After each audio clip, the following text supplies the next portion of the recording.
The Willow Wren and the Bear. Once in summertime, the bear and the wolf were walking in the forest, and the bear heard a bird singing so beautifully that he said, "Brother Wolf, what bird is it that sings so well?" "That is the king of the birds," said the wolf, "before whom we must all bow down." What does that even mean? Before whom we must all bow down. In reality, the bird was the willow wren. "If that's the case," said the bear, "I should very much like to see his royal palace. Come take me thither." "That is not done quite as you seem to think," said the wolf. "You must wait till the queen comes." Soon afterwards the queen arrived with some food in her beak, and the lord king came too, and they began to feed their young ones. The bear would have liked to go at once, but the wolf held him back by the sleeve. Apparently he's wearing a shirt. And said, "Now you must wait until the lord and lady queen have gone away again." So they took stock of the hole where the nest lay and trotted away. The bear, however, could not rest until he had seen the royal palace, and when a short time had passed, went to it again. The king and queen had just flown out, so he peeped in and saw 5 or 6 young ones lying there. "Is that the royal palace?" cried the bear. "It is a wretched palace, and you are not the king's children. You are disreputable children." When the young wrens heard that, they were frightfully angry and screamed, "No, that we are not. Our parents are honest people. Bear, you will have to pay for that." The bear and the wolf grew uneasy and turned back and went into their holes. The young willow wrens, however, continued to cry and scream, and when their parents again brought food, they said, "We will not so much as touch one fly's leg. No, not if we were dying of hunger, until you have settled whether we are respectable children or not. The bear has been here, and he has insulted us." Then the old king said, "Be easy, he shall be punished." And he at once flew with the queen to the bear's cave and called in, "Old growler, why have you insulted my children? You shall suffer for it. We will punish you by a bloody war."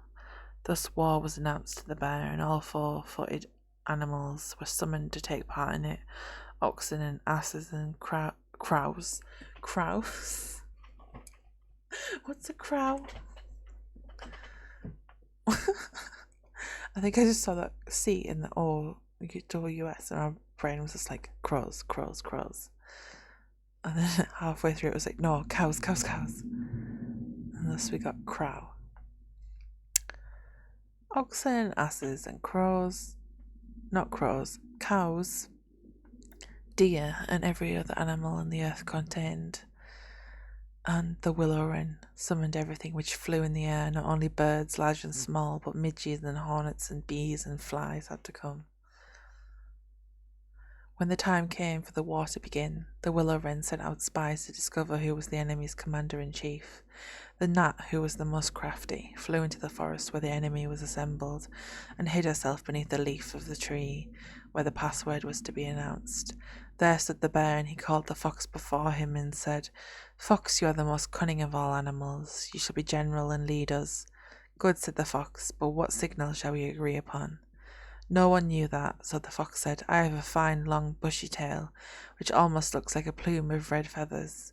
When I lift my tail up quite high, all is going well, and you must charge, but if I let it hang down, run away as fast as you can."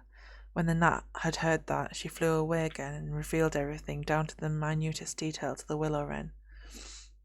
When day broke and the battle was to begin, all 4-footed animals came running up, with such a noise that the earth trembled. The willow wren with his army also came flying through the air, with such a humming and whirring and swarming that every one was uneasy and afraid, and on both sides they advanced against each other. But the willow wren sent down the hornet, with orders to settle beneath the fox's tail and sting it with all his might. When the fox felt the first sting, he started, so that he lifted one leg from pain, but he bore it, and still kept his tail high in the air. At the second sting, he was forced to put it down for a moment. At the third, he could hold out no longer, screamed, and put his tail between his legs. When the animals saw that, they thought all was lost and began to flee, each into his own hole, and the birds had won the battle. Then the king and the queen flew home to their children and cried, "Children, rejoice, eat and drink to your heart's content. We have won the battle." But the young wrens said, "We will not eat yet. The bear must come to the nest and beg out our But the young wrens said, "We will not eat yet. The bear must come to the nest and beg for pardon and say that we are honourable children. Before we will do that." Then the willow wren flew to the bear's hole and cried, "Growler, you are to come to the nest to my children and beg their pardon, or else every rib of your body shall be broken." So the bear crept thither in the greatest fear and begged their pardon. And now at last the young wrens were satisfied and sat down together and ate and drank and made merry till quite late into the night. And that's the story of how a wren beat everybody.